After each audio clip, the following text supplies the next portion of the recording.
Halina, Kuya Jesus, halina!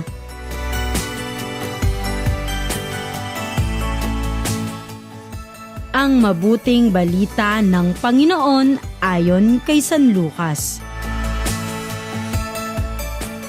Noong panahong iyon, sinabi ni Jesus sa kanyang mga alagad, magkakaroon ng mga tanda sa araw, sa buwan at sa mga bituin. Sa lupa, ang mga bansa ay masisindak at malilito dahil sa ugong at mga daluyong ng dagat. Ang mga tao ay hihimatayin sa takot dahil sa pag-iisip sa mga sakunang darating sa sanlibutan. Sapagkat mayayanig at mawawala sa kani-kanilang landas ang mga planeta at iba pang katulad nito na nasa kalawakan. Sa panahong iyon, ang anak ng tao ay makikita nilang dumarating na nasa alapaap. May dakilang kapangyarihan at malaking karangalan. Kapag nagsimula nang mangyari ang mga bagay na ito, magalak kayo sapagkat malapit na ang pagliligtas sa inyo. Mag-ingat kayo na huwag magumon sa katakawan at paglalasing at mabuhos ang inyong isip sa mga intindihin sa buhay na ito. Baka abutan kayo ng araw na yaon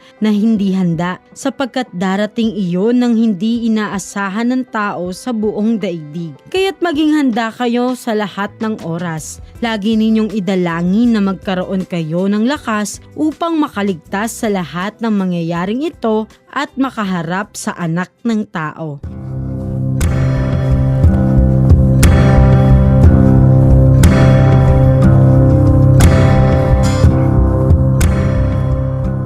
Mga bata, sinisimulan natin ngayon ang bagong taon sa kalendaryong panliturya ng simbahan na tinatawag natin na panahon ng Adbyento. Ang Adbyento na nangangahulugang pagdating ay isang panahon ng paghahanda sa tatlong pagdating ni Kuya Jesus. Ang kanyang pagkakatawang taon ay pinagdiriwang natin sa darating na Pasko ng pagsilang, ang kanyang muling pagbabalik sa wakas ng panahon at ang kanyang pagdating sa ating araw-araw na pamumuhay. Kadalasan na pinaghahandaan natin ang Kapaskuhan sa pamamagitan ng pagde-decorate, pamimili ng regalo, mga damit, pagkain at iba pa. Gusto kasi nating alalahanin ang saya ng pagdating ni Kuya Jesus sa kanyang pagsilang. Ngunit hindi lamang ang kaarawan ni Kuya Jesus ang kailangan nating paghandaan, mga bata. Mahalagang malaman natin na si Kuya Jesus ay muling magbabalik. Sabi nga sa ating ebanghelyo na darating ang araw na makikita ng lahat na si Kuya Jesus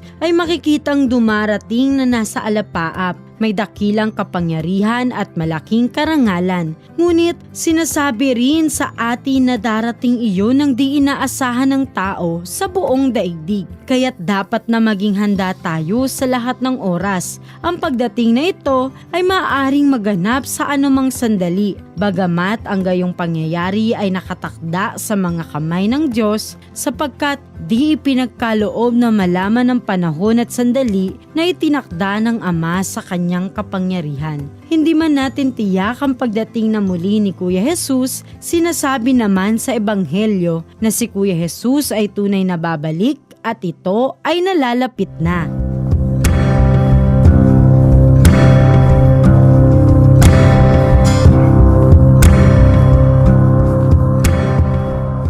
Mga bata, ang Adbyento ay panahon ng paghahanda sa pagdating ni Kuya Jesus. Ano ang pinakamaganda nating gagawing paghahanda upang tunay nating masabing, halina Kuya Jesus, halina?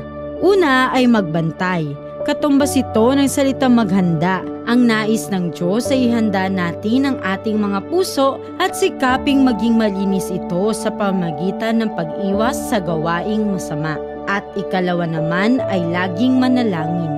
Ang palagiang pananalangin sa araw-araw ay pagpapakita na tayo ay nagmamahal sa Diyos. Sa panalangin, maaari tayong magpasalamat sa Diyos sa araw-araw, humingi ng kapatawaran sa ating mga nagawang kasalanan at hilingin natin na tayo ay samahan at gabayan upang manatiling maging mabuti araw-araw hanggang sa pagbabalik ni Kuya Jesus.